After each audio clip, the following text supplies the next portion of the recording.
There's a version of you that you left behind in the airport the day you left a home country. The you who laughed differently, say what you want to say, and doesn't really care much about other people's opinion. The you who know exactly who you are, where you belong when you're in the room.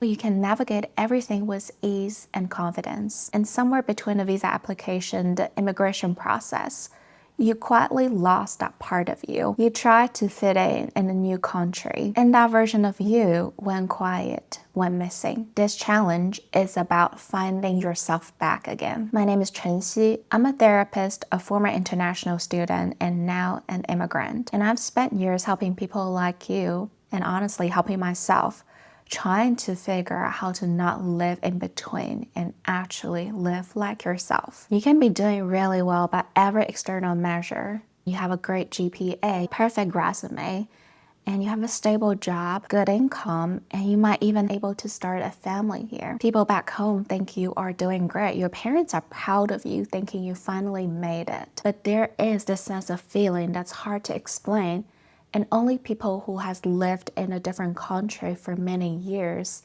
know how it feels. It's like you're living in this version of yourself, this persona, like a movie character. You're acting a version of yourself, but you are not actually being your true self. You feel some part is missing, and you feel it's hard to connect how you are and how you're feeling right now to the you that left behind in your home country. It somehow just feels like, yes, I am still me, but the me I am right now in this country is so different from the me I was in my home country. Things become difficult and strange, and even living inside my own body, sometimes it feels like I'm so far away from my true self. And there may be quiet moments in your night where you watch a movie in your home country's language. You start to really miss home. You wish you can go home immediately.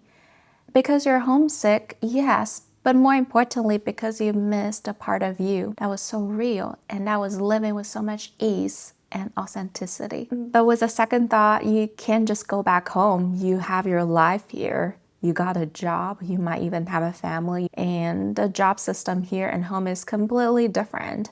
Maybe you tell your parents that I want to go home and they told you to stay because it is better here. There are more opportunity. So you feel trapped. You can't keep living this way. It feels exhausted. Everything feels so unfamiliar, even if you've been living in this new country for many years. But at the same time, you can't go back either. So you're stuck, and nobody around you, even the closest person in your life, seems to don't understand why you feel stuck. 2 weeks ago, I spent almost every day crying. I was trying to work holding everything together when I see a client. And immediately after the session ended, when I'm by myself, I would start to cry. And there was a night I was crying so much, I called my parents, I called my friend.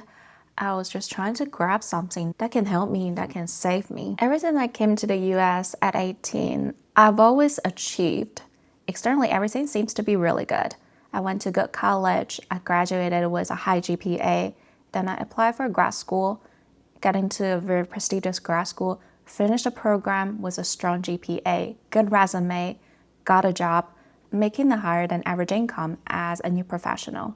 I got married at an age that's appropriate for the society's general expectation. I live in a nice house. I know even if I struggle financially, my parents will be able to support me. I know from the outside, everything looks so good.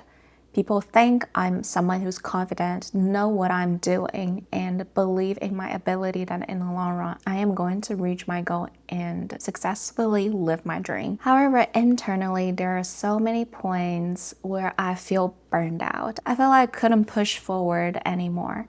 I might not have the language to name it at that point in my life, but there are periods of constant crying, periods of having low energy, couldn't get out of the bed, and then having to use the discipline to push myself through the day, only feeling like it becomes worse. When I call back home and explain how I feel, I only feel more lonely and further away from a sense of home. When all the external distractions are gone, what's left inside is the part of me that really miss who I was before. The part of me who doesn't need to worry too much about what she say, how she look when she walk into a store. The part of me who can easily navigate the entire city using subway and see my friends whenever I want to see them. And a part of me that just feels confident, feel the world is my oyster. Know that if I am falling apart, there will be plenty of people who support me, who cheer me up, and always able to find friends who tell me, believe in yourself. And this is where the challenge starts. I lost a lot of them, and I know you too. When you move away from home, you lost a big part of yourself too, and you might be trying so hard to get that self back. And for the next 30 days, I'm going to walk through this with you. Not just some generic advice about self-care or positive thinking, but the real tools and things I've used and I'm still using to help myself find that true self. With real tools, with psychology, with my lived experience, and a lot of them can be messy. Each week we go deeper. And this week, for the start, we're going to name everything that's happening to us, because naming it make you feel seen and make you feel like you can shed some of the weight that you don't have to carry all the time. Come back tomorrow. That's all I'm asking. Just showing up with me.